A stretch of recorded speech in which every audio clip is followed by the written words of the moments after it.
Assalamualaikum warahmatullahi wabarakatuh. Pada kesempatan kali ini kita akan coba mengulas materi lanjutan kapasitor. Dalam hal ini kita coba membahas dari sisi charging and discharging of capacitor atau konsep dari pengisian dan pengosongan dari device kapasitor.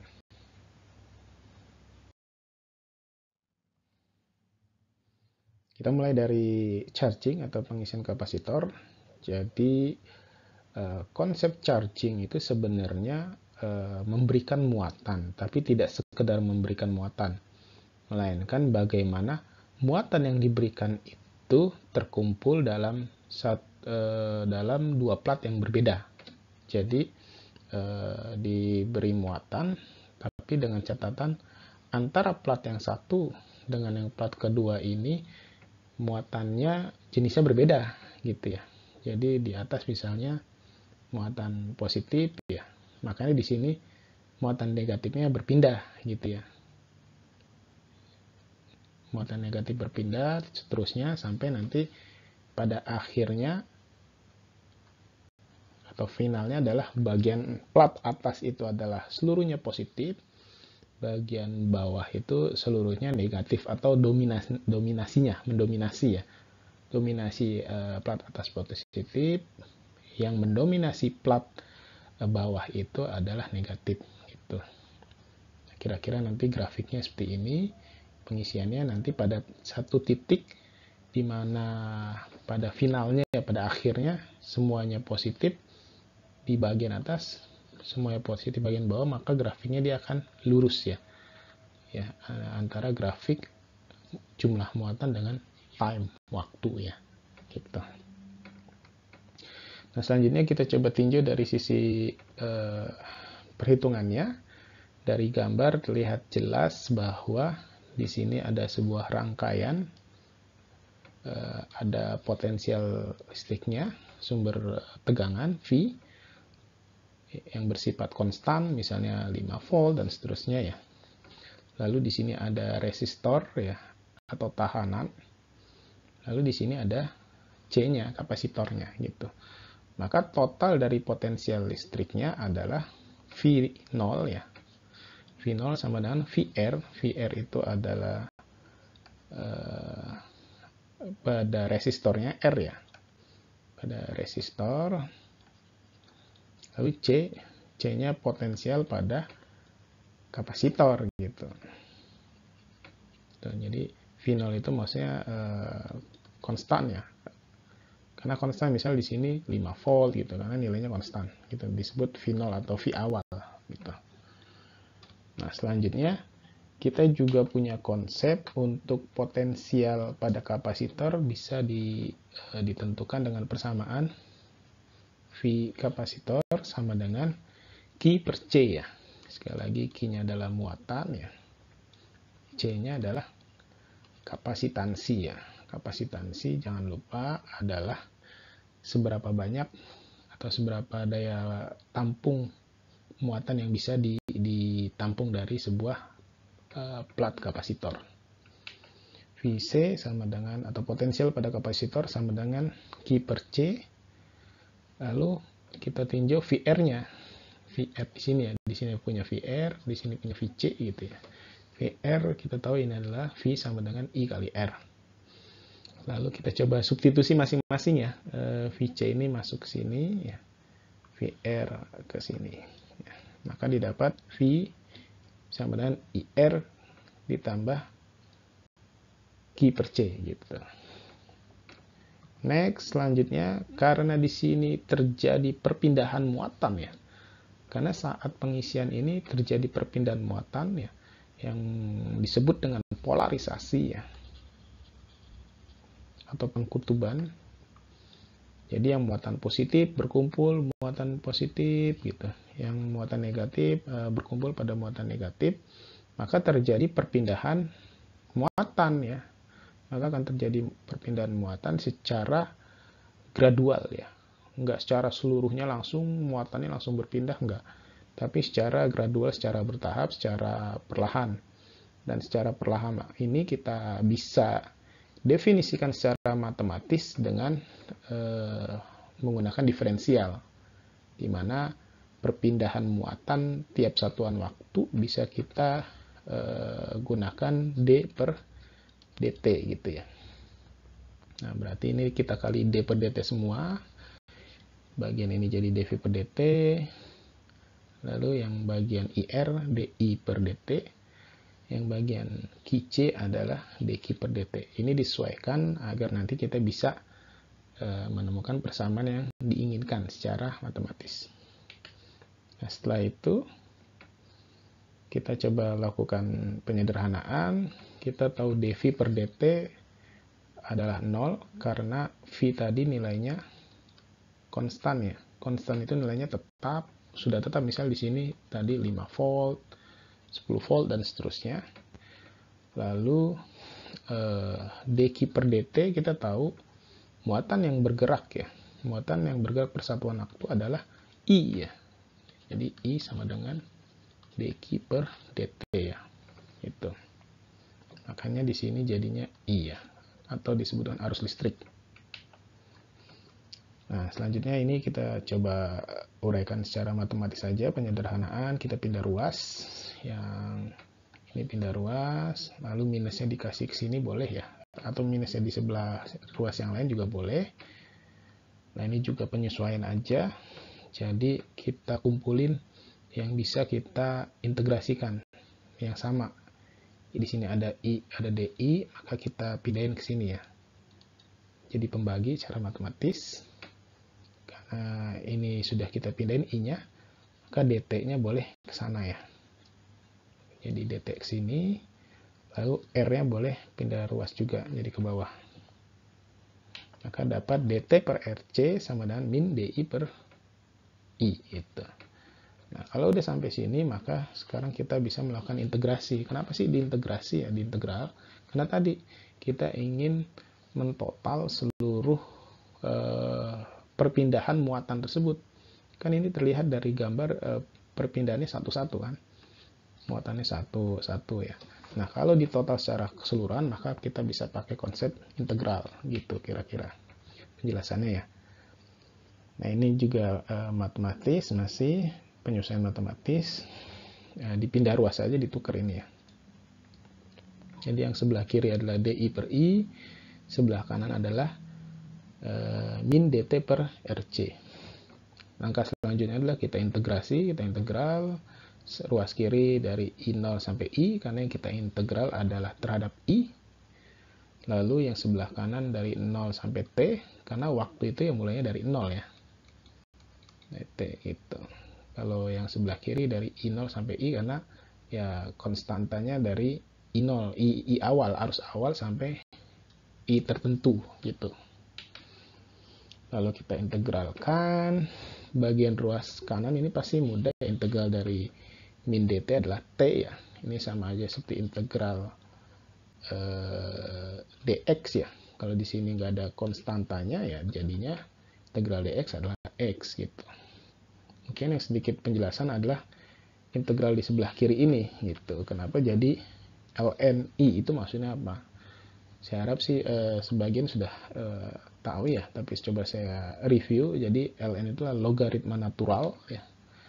Sifatnya secara umum sama dengan logaritma, tapi dia merupakan konstanta ya, karena logaritma natural gitu. Logaritma natural itu ketika dia diintegralkan per x dx ya. Ini kan kalau diintegral secara matematis ya, aturan yang biasa itu kan tidak bisa gitu. Misalkan integral ini kan kalau di pangkatnya ke atas min 1 ya, integral dx gitu. Integral min x min 1 emang bisa gitu. Integral kan konsepnya ditambah 1 kan. Ditambah 1 ya. Tambah 1 min i, lalu plus 1 min i. Ini kan jadi x pangkat 0, di sini 0. Ya. X pangkat 0 itu adalah 1 ya. 1 per 0 itu tak tentu atau tak hingga. Tak tentu itu ya berarti tidak spesifik, tidak tertentu, atau bahkan bisa mencapai tak hingga. Makanya definisi dari integral per x dx adalah ln x atau logaritma natural x ya. Integral misalnya integral super Y dy ya jadi ln Y. Makanya integral I dy jadinya ln I. Gitu kira-kira. Nah, karena batasnya dari I sampai I0, ya tinggal ditulis ya, seperti metode integral biasa. Lalu selanjutnya, kita uraikan. Ini secara umum sih tinggal menyesuaikan dengan integral biasa ya. Konsep integral biasa berarti ln I kurang I0 gitu ya. Atau ln I dikurang ln I0. Nah, karena ln itu adalah logaritma yang memenuhi konsep-konsep logaritma, maka kalau logaritma kalau dikurang dia sama dengan dibagi gitu ya. Maka ini jadinya ln I per I0, boleh seperti itu. Makanya jadi persamaannya adalah ln I per I0 sama dengan min T per RC ya. Sekali lagi R-nya adalah resistor, C-nya kapasitansi, jangan lupa. Nah, selanjutnya ini juga penyelesaian secara matematis. Ln ini akan hilang dengan cara memberikan E ya. Sekali lagi ini adalah cara. Nanti konsep matematisnya bisa dipelajari lagi. Ln ini akan hilang menjadi I per I0 saja ketika variabel di sebelah kanan ini dikasih dengan E. Jadi E min T per RC gitu ya. Nah, makanya jadinya persamaannya seperti ini. Jadi I per I0 sama dengan E pangkat min T per RC ya, eksponensial ya. Eksponensial dari min T per RC, di mana E itu juga nanti grafiknya eksponensial, di mana E itu juga punya nilai tersendiri, konstanta ya. Maka kita bisa mendapatkan arus pada charging atau saat pengisian kapasitor adalah I sama dengan I0. I0 adalah I maksimumnya dikali dengan E min T per RC gitu. Nah, selanjutnya kita bisa meninjau potensial pada kapasitansinya atau pada kapasitornya. Potensial pada kapasitor. Nah, ini awalnya adalah V0. Ini di awal ya, V0 sama dengan VR. Ini adalah potensial pada resistor. VC potensial pada kapasitor. Kita pindah ruas secara matematis. VC sama dengan ya otomatis V0 dikurang VR ya. Ini pindah ruas aja. Nah, lalu kita sesuaikan dengan persamaan yang ada. VC ya. Di sini ya, lanjut dari sini, VR sama dengan I kali R ya, ngambil dari sini ya. Ini kita substitusi ke sini, I kali R. Selanjutnya kita tahu I yang telah kita dapatkan saat charging atau saat pengisian kapasitor, kita substitusi ya. Kita substitusi di sini ya. Maka persamaannya jadi seperti ini ya. Substitusi, makanya I0 dikali E pangkat min T per RC dikali dengan R ya. Sekali lagi I ini kita substitusi ke sini. Nah, ini tinggal dikali masuk sini ya. Nanti secara umum V0 min I0 dikali R dikali E min T per RC ya. Gitu. Jangan lupa R ini adalah R dari resistor yang tadi kita hitung. Maka ya nilainya sebenarnya juga konstan atau R0. Maka I0 kali R0 nanti hasilnya adalah V0 ya.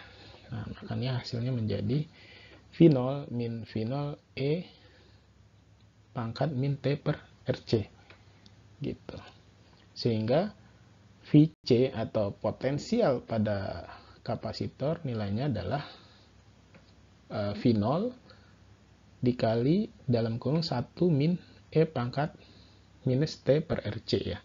Jadi bisa disimpulkan bahwa kapasitansi pada potensial ya, pada potensial kapasitor saat charging ya, saat pengisian, nilainya adalah V0 dikali dalam kurung 1 min E pangkat min T per RC. Dari persamaan ini sebenarnya kita bisa bisa menyimpulkan secara matematis, secara fisis ya, bahwa semakin besar R-nya ya, karena semakin besar R-nya maka chargingnya itu akan semakin lama gitu, begitu, sehingga semakin lama akan berpengaruh pada T ya, karena T dan R ini kan dia saling berkebalikan ya, maka kalau R-nya besar dia T-nya juga akan besar gitu.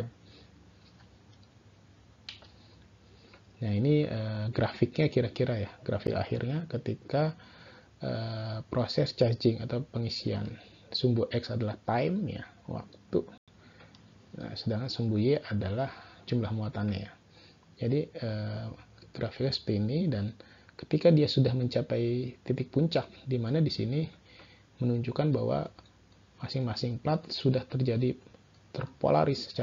terpolarisasi secara maksimal, di mana yang muatan positif berkumpul pada muatan positif, yang negatif berkumpul muatan negatif, maka walaupun terus di charging ya, maka dia akan jumlah muatan pada kapasitor ya tetap gini, seberapapun lamanya gitu. Ilustrasi ini kan seperti kita, ya ini ilustrasi ya, kita mencharging ya, atau mencharger sebuah alat elektronik ya, misal handphone atau laptop gitu ya. Walaupun chargingnya sudah penuh ya, baterainya sudah penuh, di indikatornya sudah penuh, terlihat penuh, seberapapun lamanya kita charger ya tetap muatan yang tersedia atau yang tersimpan ya hanya sekian gitu, nggak bisa bertambah gitu. Kalau bertambah kan nanti dia akan naik terus gitu, tapi dia mencapai titik saturasi atau titik jenuh gitu. Walaupun ini yang menyebabkan juga salah satu kenapa baterai itu pada zaman sebelum ini ya bisa gembuk ya atau gendut ya, itu ya juga salah satunya terjadi penumpukan muatan yang menyebabkan terjadinya pemuaian dari baterai karena terlalu panas gitu. Baik, ini untuk proses charging pada pengisian kapasitor. Kita lanjut. Nah, ini proses decharging ya, atau proses pengosongan kapasitor. Secara konsep memang dia dikatakan proses pengosongan kapasitor. Tapi dalam proses realita ini bisa kita katakan bahwa ini kita memanfaatkan polarisasi yang disimpan dari kapasitor. Atau sederhananya ini adalah memanfaatkan muatan yang tersimpan pada kapasitor. Tadi kan kapasitor itu kan fungsinya untuk menyimpan muatan. Nah, proses pengosongan kapasitor ini bisa kita katakan adalah memanfaatkan muatan yang disimpan oleh kapasitor gitu. Ketika muatan yang disimpan kapasitor itu kita gunakan, maka otomatis di sini terjadi perpindahan muatan ya. Tadinya kan di bagian plat atas ini positif semua ya, positif semua gitu, dominasinya positif semua, pada plat bagian bawah adalah negatif semua. Nah, ketika kita memanfaatkan muatan pada kapasitor, maka terjadi perpindahan muatan ya, terjadi perpindahan muatan antara muatan positif dan negatif ya. Di sini diilustrasikan ada muatan negatif yang berpindah ya, berpindah melewati sebuah resistor dan menuju ke plat yang satu lagi. Nah, di sini kan terlihat bahwa terjadi pergerakan muatan yang menuju pada muatan yang berbeda. Jadi muatannya itu bergerak menuju muatan yang berbeda.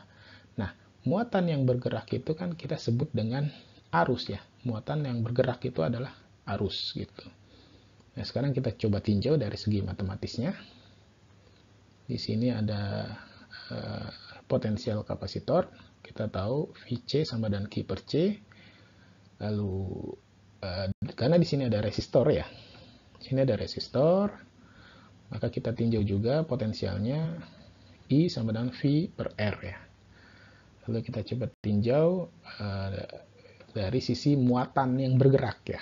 Kita tahu tadi definisi dari muatan yang bergerak ya, Q ya, Q per T itu adalah arus ya, muatan yang bergerak, atau delta Q per delta T itu juga I gitu ya. Jadi arus itu sesungguhnya adalah muatan yang bergerak ya, karena muatan yang bergerak dia menghasilkan arus ya. Lalu kita buat delta Q, makanya tinggal pindah ruas saja. Delta Q sama dengan I kali delta T. Nah, di sini kenapa minus? Kenapa minus? Karena memang di sini terjadi pengosongan kapasitor konsepnya, atau pengurangan muatan gitu. Jadi pengurangan muatan, tadinya muatannya di sini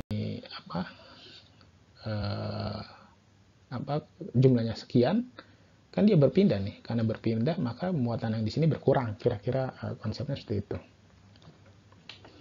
Lalu selanjutnya adalah kita coba substitusi ya. Kita substitusi di mana I sama dengan Q per RC itu ya. Kita substitusi dari sini. Awalnya delta Q sama dengan min I delta T. Lalu I ini kita coba substitusi ya. Jadi I-nya masuk sini. Ya, kita coba ya. Sini ini jadinya min V per R kali delta T. Lalu V ini kita sebut pada V kapasitor ya.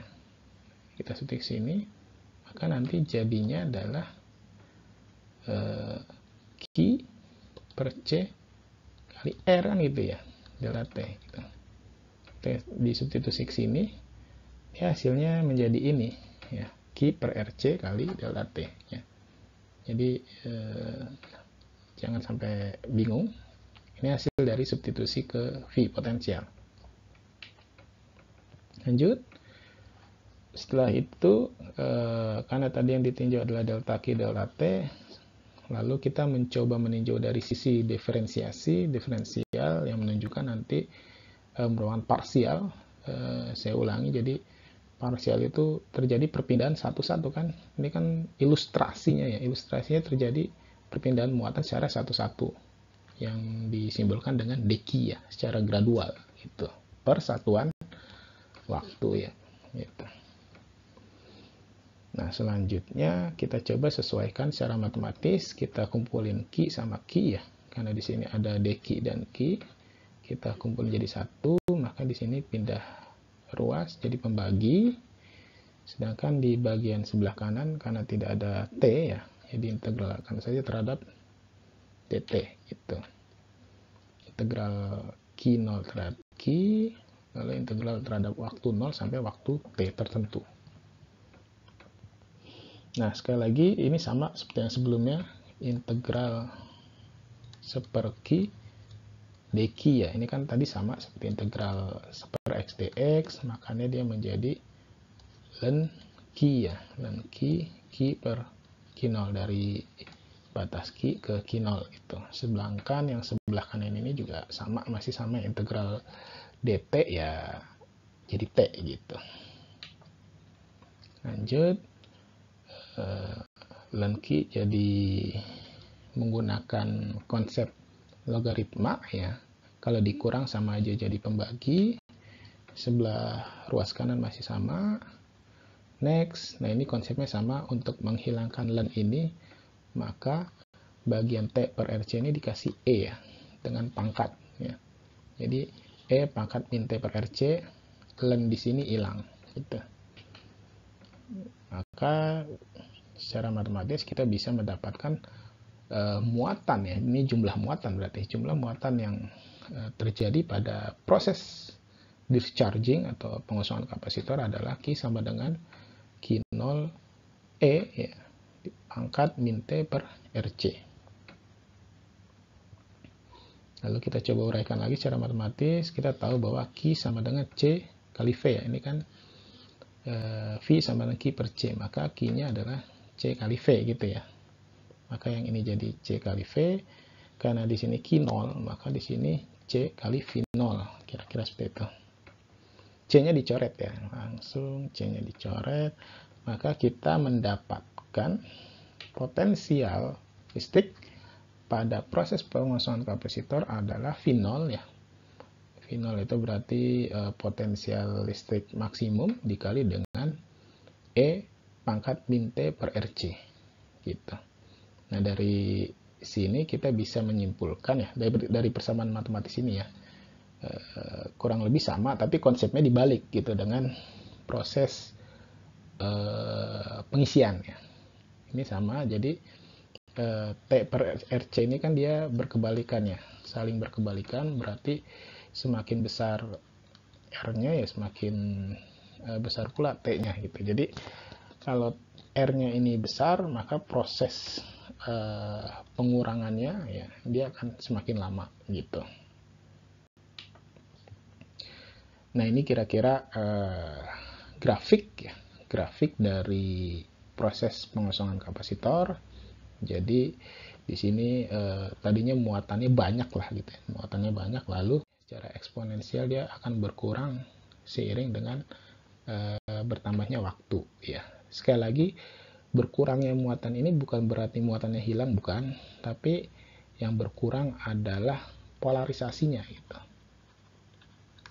Polarisasinya berkurang.